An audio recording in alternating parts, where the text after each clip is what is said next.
morning, everybody. How we doing? Yeah. A little soggy, but none worse the wear. Yeah. Well, and with how very much lacking in snow this winter was, everybody, I think, is a little thankful to see a bit of moisture. So, especially the farmers, I know they're pining for it. So that's good. That's good. It was fun when I saw the high for yesterday was like 72, 70 something. It was like, oh boy, here we go. And then it was forecasting rain, and I went, ah. I think we're getting one more batch of snow myself. Yeah. Probably won't accumulate as much, but I bet you we get another dose Yeah. of snow. It always likes to fool us once and then kind of come back around again. You gotta have every jacket you own in the closet for Yep. the March. I had one of my buddies. He posted on social media once that like kind of big wave of snow came after that little bit of warm. He said, "I got my motorcycle out of storage. I'm sorry, guys. It's my fault. It's my fault." We did the same thing. Yep. All right. Well, it's good to be back up here in front of y'all. We're continuing our study of Psalms. If you want to open up Psalm 27, that's where we're going to be today. Psalm 27th chapter. And as we're continuing on, we just talked last Sunday. We studied Psalm 24, which is kind of in the midst of the whole. David is kind of dealing with his feelings, especially feelings of being surrounded on all sides by enemies. This is probably, like I said, we don't know for certain, but he probably notated these Psalms sometime around either when he was being chased by Saul and going through all this stuff, or right after. A bit after he's made king, and then he's having to deal with his sons, and specifically Absalom, and being, chased down and fleeing from his own children. Just either way, very stressful times in David's life, and how he deals with that, how he, asks concessions of God, and how he, kind of processes his feelings through prayer or psalm. And as we continue in Psalms, we kind of are past that whole series of Psalms that we can kind of pinpoint was during that time. And now, with the Psalm we're going to study this morning, chapter 27, we don't really get any hints as to when or where this was notated. We just know it's a Psalm of David, which it even in the book talks about the Hebrew translation and the way that it's written. We don't have the context for saying specifically. So this title could be a Psalm of David, or a Psalm for David, or a Psalm to David, from David. But for the most part, in general, the Psalms tend to be in some way or another related to David, whenever it says David. So kind of helps us put that in the right mindset, that this could be directly from David's mouth to someone writing it down for him, or he could have notated this in a journal, or it could be someone who is very close to David, kind of writing this for David, kind of putting themselves in his place and going, okay, here's how I feel that what David's going through and what I feel would be uplifting or helpful to him right now. So either way, helps us to kind of know the context here. So if someone wants to start our first little section this morning, just the first three verses, verses 1, 2, and 3. Someone read that. The Lord is my light and my salvation, whom shall I fear? The Lord is the defense of my life, whom shall I dread? When the evildoers come upon me to devour my flesh, my adversaries and my enemies, they stumble and fell. Though a host encamped against me, my heart will not fear. Though a war arise against me, in spite of this, I shall be conquered. All right, thank you. So we start off with praise, which most Psalms tend to do. That even in our own prayers, we kind of tend to start off with that, dear Lord, thank you for this, thank you for that. It just kind of, it feels natural. It feels like one of those things. And in general, whenever we are giving thanks to someone, whether it is in prayer or whether it's just like talking to someone, you kind of want to start on a positive note. You always feel like that's a good beginning to a conversation. Some things might change the way that you talk to other people, or, a conversation might start off with a different subject. But if you're just approaching someone, it feels good to just start with something positive. Hey, how's your day going? Hey, how are things with you? How are you doing?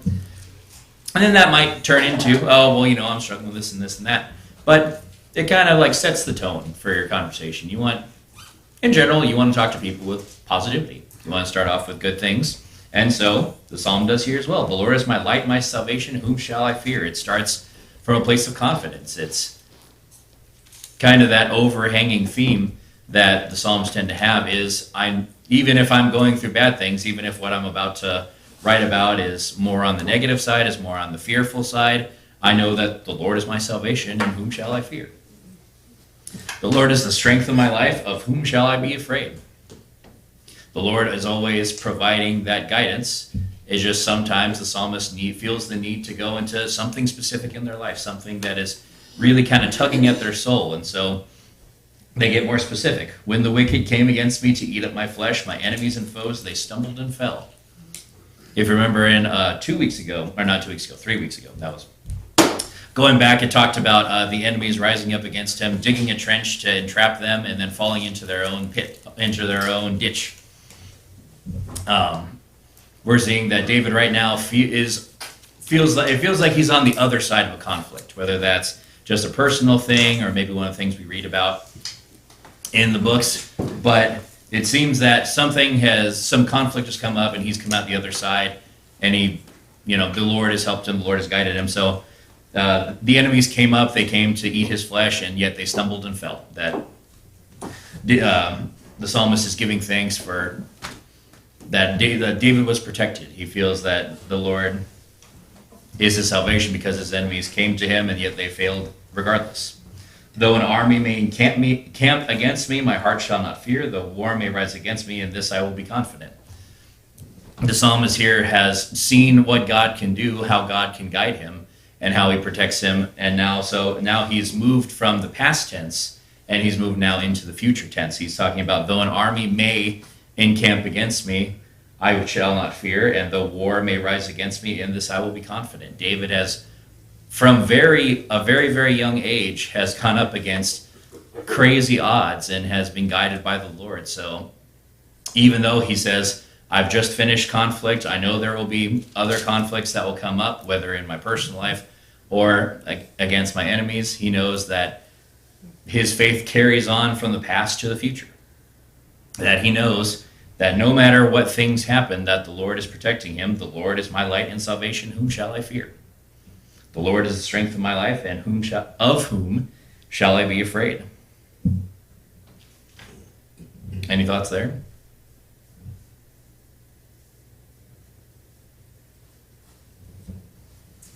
Yeah. Yeah, I think sometimes I should say, when I go to think about things that God has done for me and that I really, really appreciated it, but sometimes I let myself not appreciate the things that he's done because I'm in a hurry that I want it done now. I don't want it done yesterday or whatever.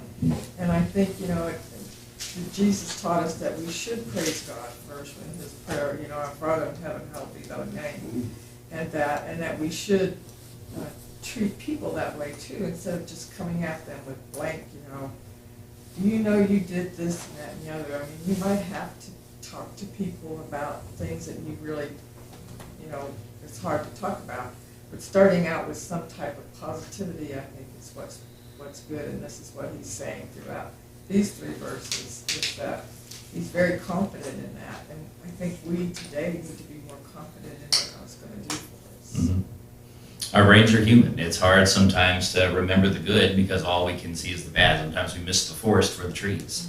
Mm-hmm. And so it's good to kind of keep that positive mindset.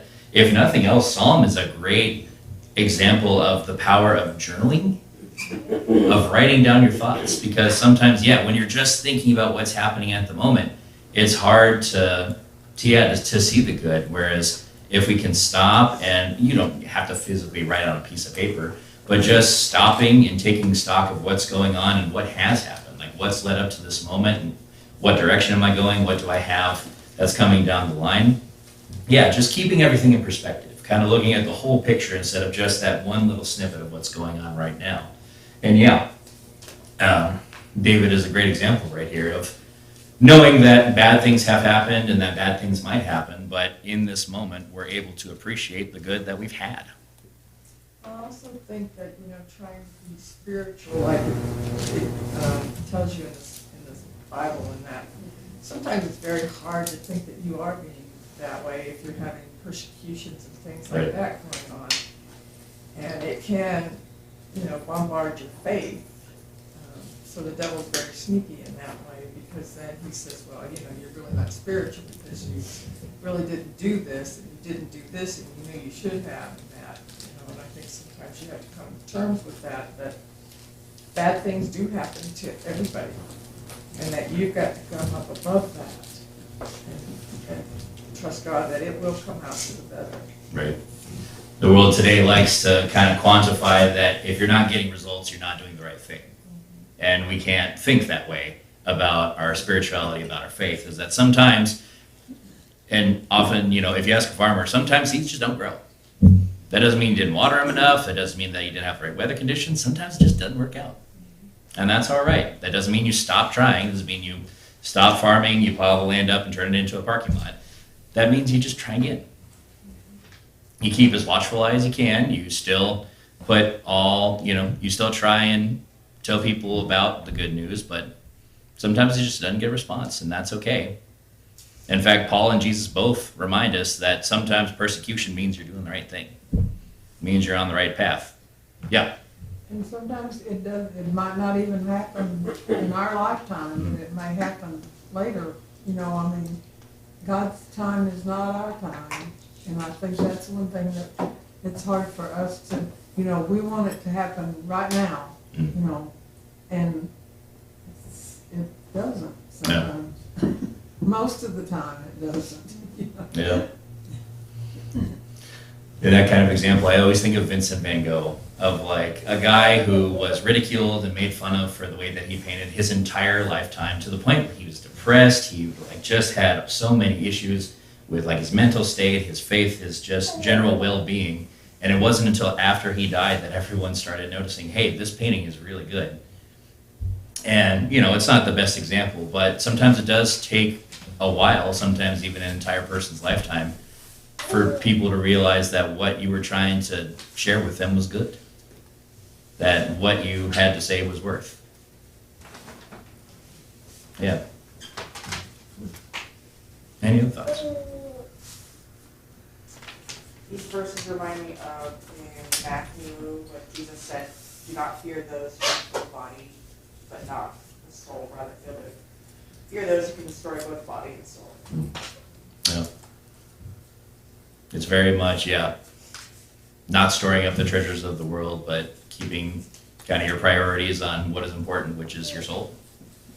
That, someone can torture you and make your life miserable and do whatever they can, but only you can really give up your soul. That only you can stop loving the Lord. Yeah, great thought. And we see that a good example that the book brings up is that faith in God of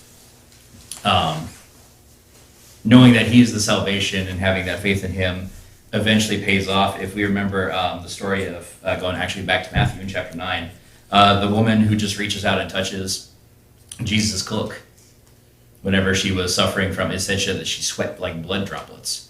That she just came out to the crowd that was gathering around Jesus, and she simply reached out and grabbed his cloak. There were so many people that were calling out to Jesus and saying, Lord, Lord, answer my question, do this for me, blah, blah, blah. And all she did was reach out and grab his cloak, and Jesus stops and says, who was it that touched me? And the apostles are like, well, there's a lot of people around here, Jesus. But he says, no.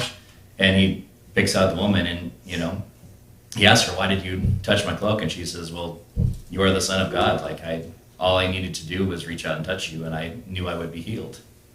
And just kind of that, she didn't need for him to prove that he was the Son of God. She didn't need for him to speak some wisdom or perform a miracle. She had such faith that, this is exactly who this guy says he is. She just knew that being close enough to him to touch him was enough to heal her.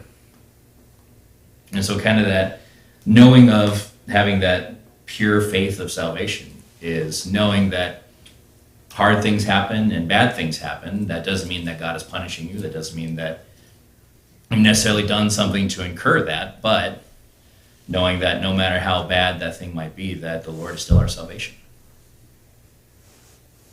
Any other thoughts before we move on?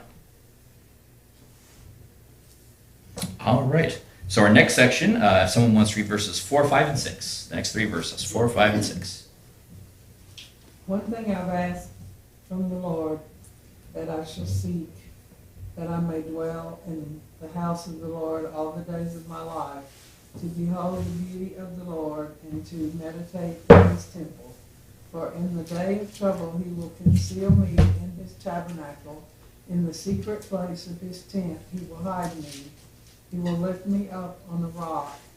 And now my head will be lifted up above my enemies around me, and I will offer in his tent sacrifices with shouts of joy. I will sing, yes, I will sing praises to the Lord.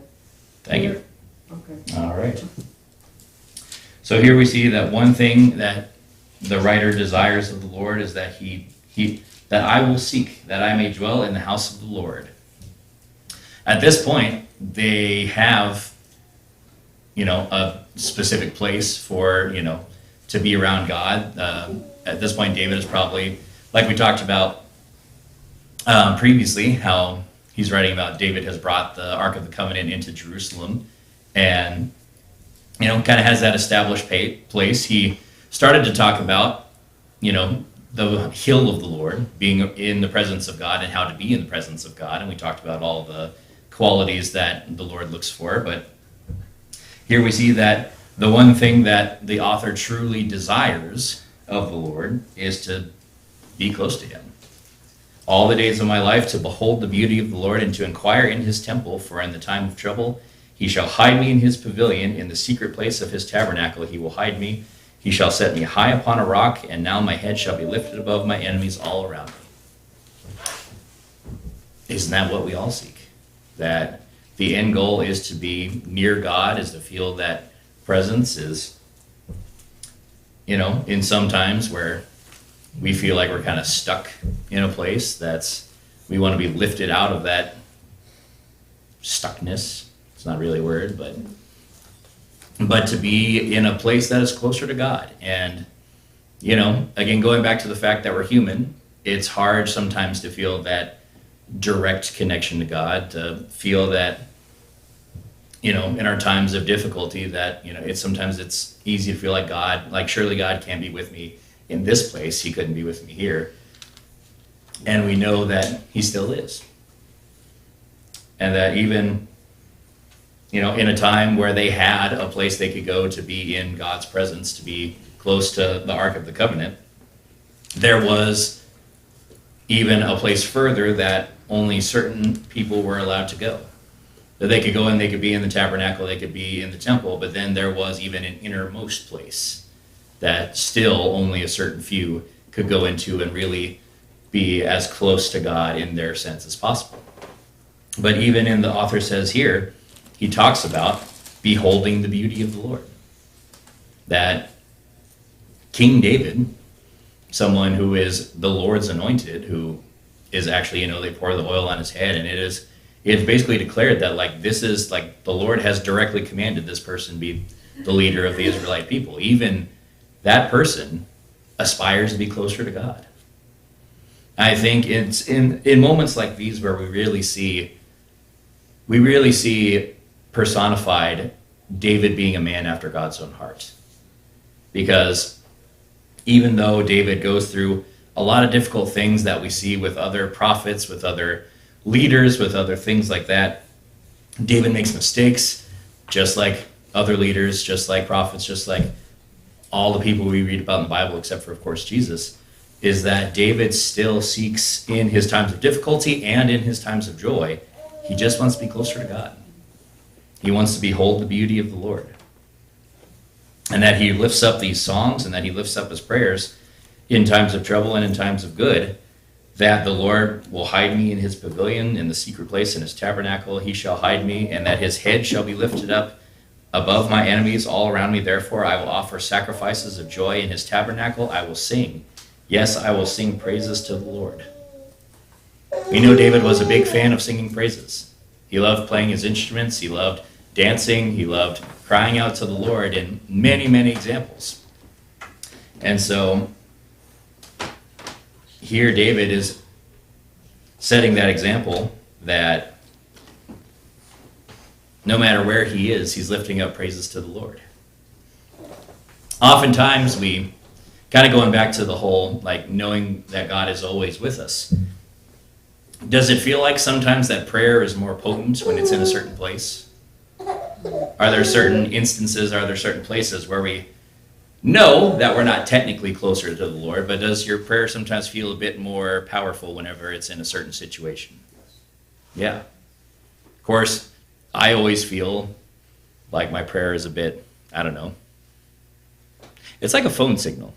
It's like sometimes it feels like we have like a better like signal to God in church, or maybe in a quiet place, or maybe if you're in nature, in a place where there's lots of natural beauty. It kind of almost helps you fixate a bit more on your faith, on talking to God in a more coherent way. That doesn't mean that those prayers are more important, or that they get answered quicker, or they're heard better, but there is something to be said for taking the time, finding a place where you can better speak to God. Yeah. I think that's what all the nurses at work do in the parking lot. Because they all pull in the lot, and then they sit there in their car for 15 minutes with their brake lights on. And I know they're preparing themselves for the day, but I hope they end it with a prayer and Yeah. ask God for, the ability to make it through their day. Yeah. Yeah. Prep time is very important no matter what profession or what activity you're doing. Yeah, just taking that time to really kind of center yourself. With athletes, you see them stretch, they take that time and they kind of like get their mental game right. Yeah, and workers, like you see them before any day. With nurses, yeah, it's, help me deal with difficult patients, help me deal with, extreme sickness, extreme pain. And yeah, in all things, it's good to have prep time. And yeah, and it's in those moments where we have a bit of quiet kind of before whatever storm we're about to walk into. Yeah, take that moment and just kind of, say a little prayer.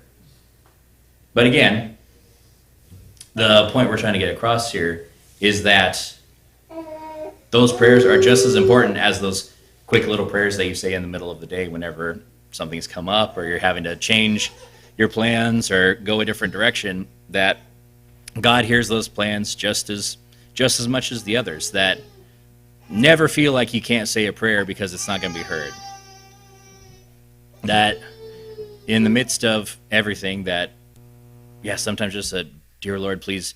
I remember anytime that whenever we were on road trips or I'd be driving with my mom and dad, if we ever drove by a crash, that whoever wasn't driving or whoever maybe was driving would just, hey, guys, let's pray real quick. And they just, Lord, be with those people, help everything to be all right.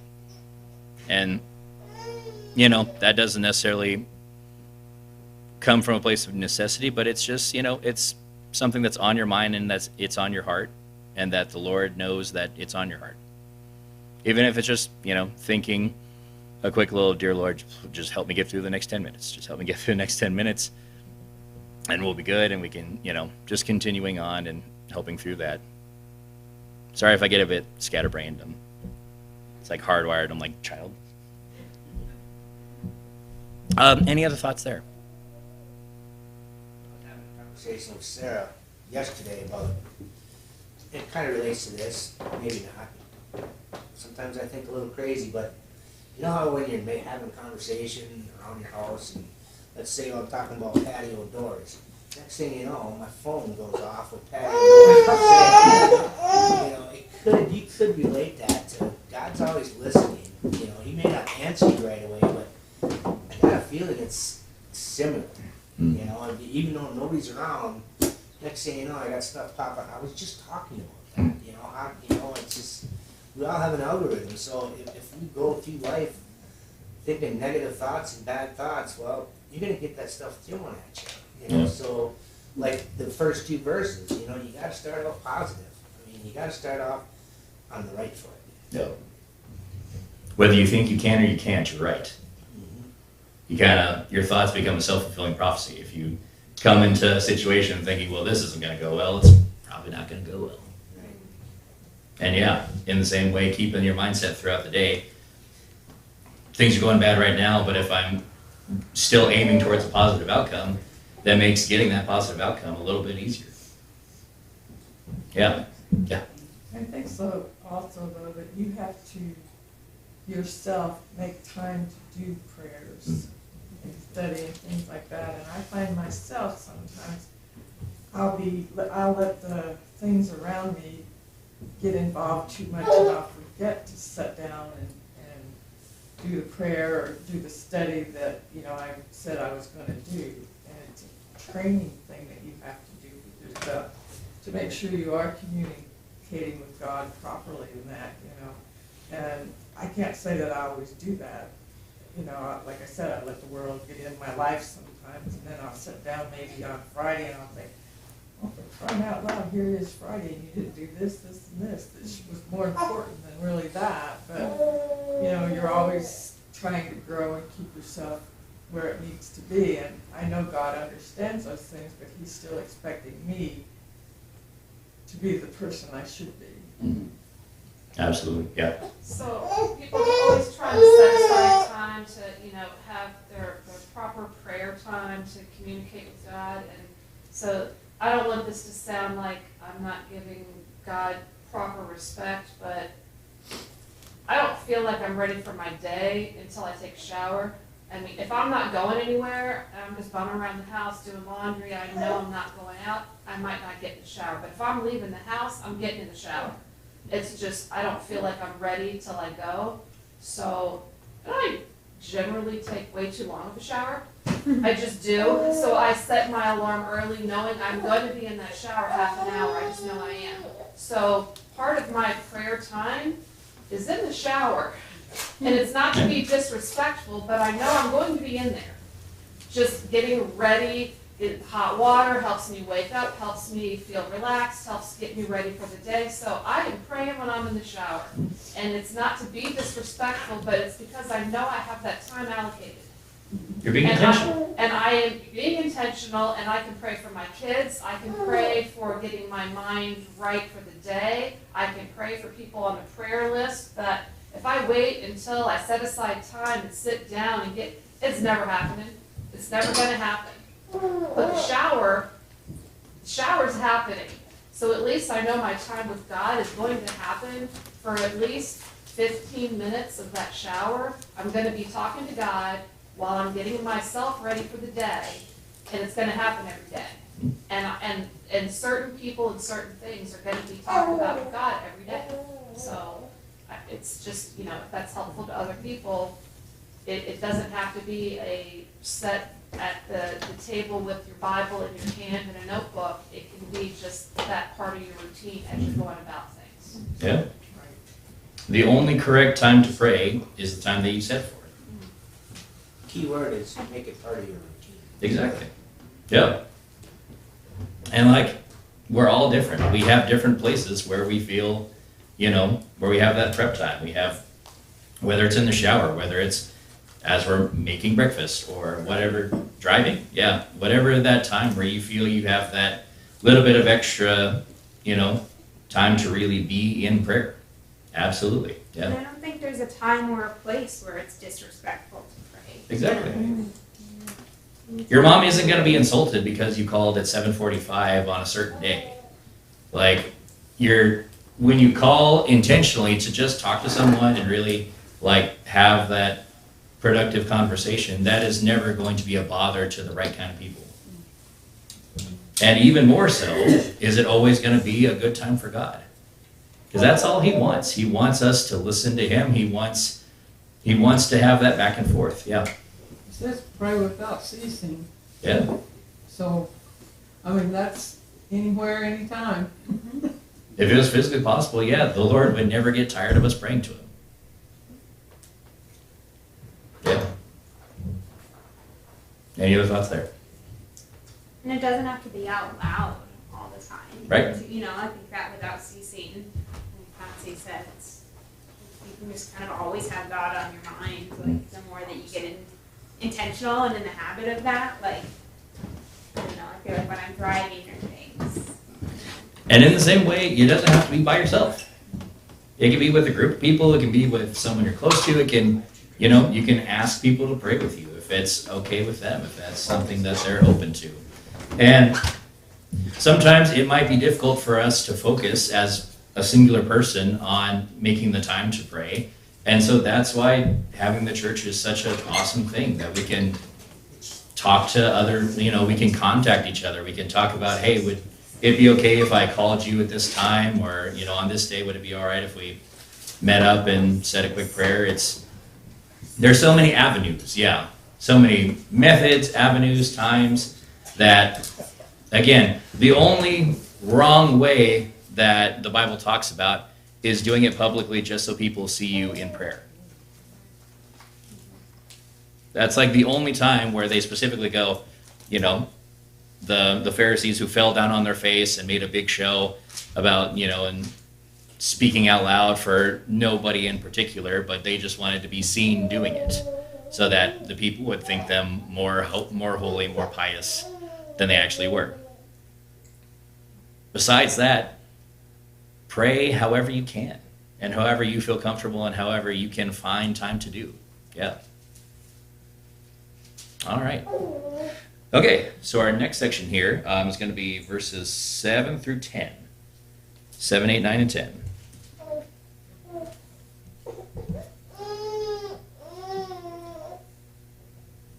Hear, O Lord, when I cry with my voice, and be gracious to me and answer me.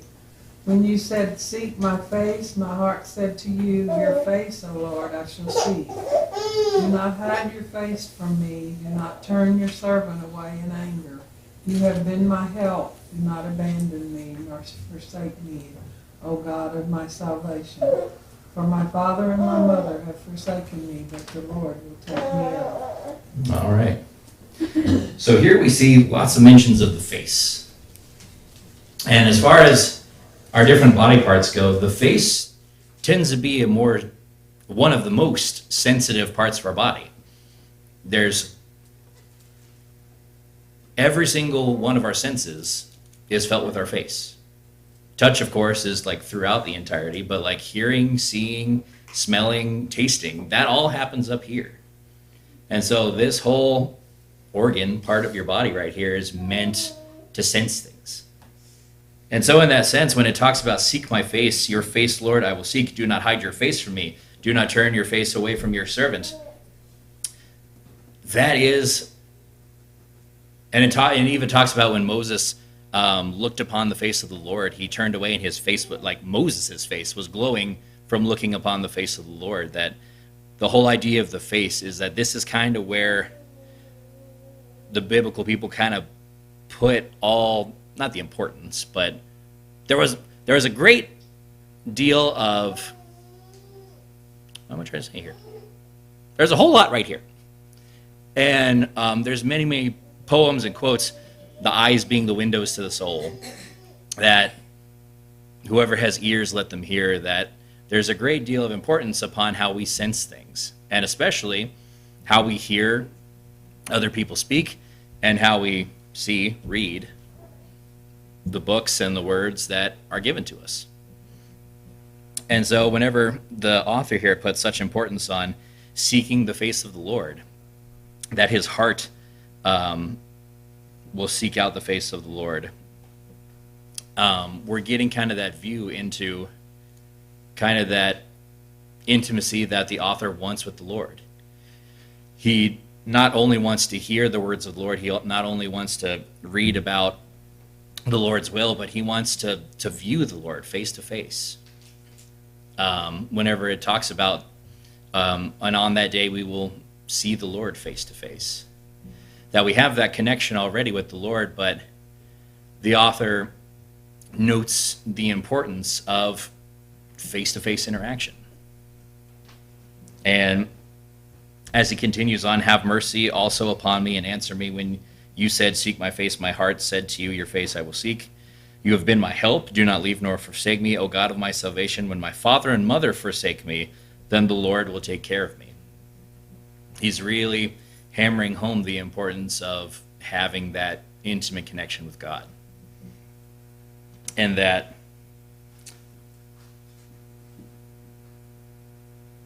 kind of that transparency, that there's no possible blockages between us and the Lord, that freedom from sin of being able to have just that kind of face-to-face time with the Lord. Kind of repeat myself over and over. In Matthew chapter 10, Jesus says, "Whatever I tell you in the dark, speak in the light, and what you hear in the ear, preach on the housetops." Kind of that directness of hearing the words and then it coming back out the mouth from the Lord's, kind of everything about the Lord's word comes and goes from someone's face. That you hear the people teaching, you hear the people preaching, and then that all gets processed in your mind, and then it comes back out your mouth in teaching. That is kind of that transaction again. Wisdom goes in, wisdom comes out. And as people who can spread the word of the Lord, we're kind of like little satellite dishes. That we come together, we learn about the Lord's word, and then we go out and we project that wisdom out to the people who maybe haven't heard it yet or can't hear it at that moment. For whatever reason it might be, that we are using our faces as almost mirrors to the Lord. That people can look and can see and can hear everything that the Lord has to say, and hopefully that we can be a good reflection of the Lord's wisdom. And that David, as he seeks out the face of the Lord, he wants that very same thing, to be able not only to see the glory of the Lord, but also to show others that same glory. And then he gives one last kind of praise to the Lord in a way, "When my father and mother forsake me, then the Lord will take care of me." Here he's saying that the Lord's love is completely and totally infinite. That the example, of course, being a mother and a father, whoever it is that you feel closest to, that even in the human sense, that where that love ends, the Lord's love still continues on. That no matter what happens in your life, no matter who picks you up or turns away from you, that the Lord is always going to be there, that his face is always going to be there for us if we seek it out. Yeah. To me, the context of seeking the face is symbolic of seeking his attention, because we listen and we see when we're paying attention to someone, we're usually facing them. And so in this context, he's looking for the attention of the Lord, to feel he's calling on that confidence that the Lord is paying attention to my experience. And if he is paying attention, then he can see my suffering and continue to care for me, even when others are no longer paying attention or able to pay attention to me in that circumstance. So I think in how it's written for me, it sounds like he's just calling in the attention of the Lord. Yeah. You're absolutely right. When you talk to someone, you have that face-to-face. If you're talking to someone and they don't turn to look at you, then they talk to you, but they're paying attention to something else. Does that feel like genuine conversation? Not really. So he wants to make sure that he has the full face-to-face focus, that he has the Lord's attention. Yeah, excellent thought. Anything else before we move on to our last bit? All right. So, last section here, verses 11, 12, 13, and 14. Just finish out the chapter there. Someone could read that.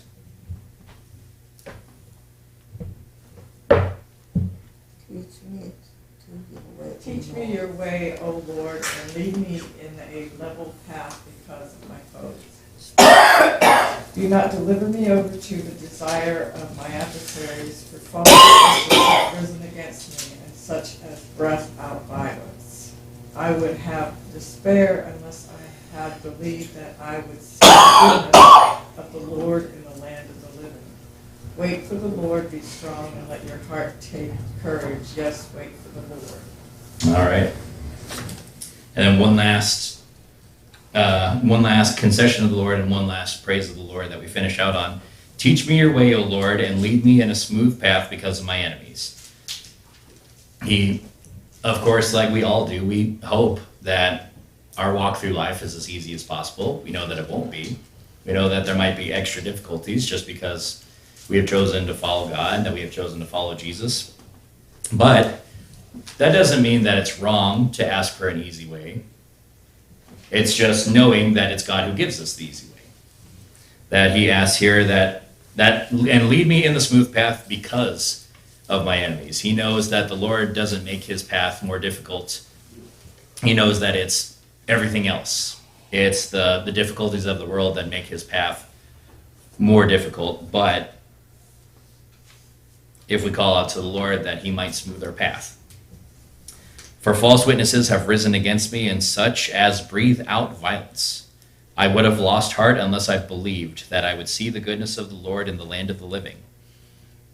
That it is the goodness of the Lord that keeps David going on. And that our ultimate strength is knowing that no matter how rough, how difficult things get, that there is always goodness at the end of the road. That the destination will be heaven as long as we follow his path. It's hard sometimes. Like he said, David says, I would have lost heart unless I had believed that I would see the goodness of the Lord in the land of the living. That if David himself hadn't seen the hand of God guiding him along his path to where he ended up now, if it weren't for that, he would have given up. He would have lost heart.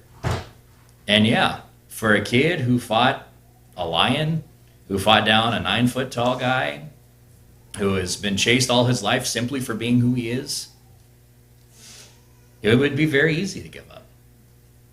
But David, in his own way, sought after the Lord, sought the face of the Lord, and he saw the goodness of God in the land of the living. And he hopes to continue that, even though he knows that there will probably be more difficult times, and hindsight is 20/20. We know that it will be more difficult for David in coming times, but even with his mistakes, even with his difficulties, David kept going. And that he tried to instill that in his kids and his children's children, and eventually, of course, the line of David doesn't end, but lands upon Jesus Christ. And that kind of his faith leads to the greatest example of the goodness of God that we will ever have. And then in verse 14, he calls out to the people that might be listening, to the people that are reading his words, wait on the Lord, be of good courage, and he shall strengthen your heart. Wait, I say, on the Lord. He doesn't say your path will be smoother if you do this, but he says be of good courage, and he shall strengthen your heart. The Lord oftentimes doesn't directly take his finger and make the path that we walk smoother, but he gives us the ability to keep on walking. He strengthens our heart, and he gives our feet the strength to keep on walking. Whatever happens, whatever tries to trip us up, whatever tries to make us feel like we're too tired to go on, we know that we can keep going on. We just have to put one more foot in front of the other. Might have to slow down, might have to take time to really get your feet underneath you. But like we said, being intentional about that time, taking that prep time to get yourself prepared to keep on going, that's the important part. Any other closing thoughts? Yeah. It's all about getting back into focus. Bringing, it's like the whole facing thing and being in the same place and being prepared. It's all bringing it back into focus. You're always intentionally trying to face God. Sometimes if the path feels rough, you might have wandered off the path a little bit. It's time to find that right path again. Yeah. Any other thoughts? Yeah. There's also a lot of hope in having this mission, this sense of purpose, to seek God, to have that end goal in mind. I think of it as one of the inherent kind of gifts of morality that humans have, that we seem to be born with, is this need for a purpose to ourselves. And when we lose sight of that, not that it doesn't ever, I think it exists for everybody, but I think we lose sight of it sometimes. And those are most often when we see these breakdowns of disease entering either mentally or physically, because it's too much. Life is too hard. There are too many barriers. And like having enemies at your doorstep and maybe war being waged, it feels like I couldn't possibly do that because I don't know the direction that I should be going.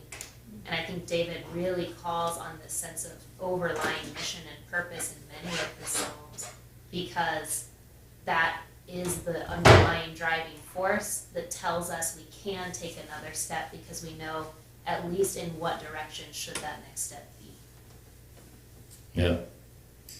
If you don't know where the end goal is, which way you can go? That's absolutely, yeah. All right. I think that's a good place to wrap it up. Thank you all for a wonderful class. I do have a quick thing to ask of you, now moving on, taking off my teacher hat and putting on my song leader hat. I'm going to do something a little different this morning. I want y'all to be thinking of a song that either you haven't heard in a while or just one that you really want to hear. And I'm just going to go around and ask some people and just have a song that's either on your heart or you just haven't heard in a while, and I'll get those suggestions for song leading this morning. Thank you.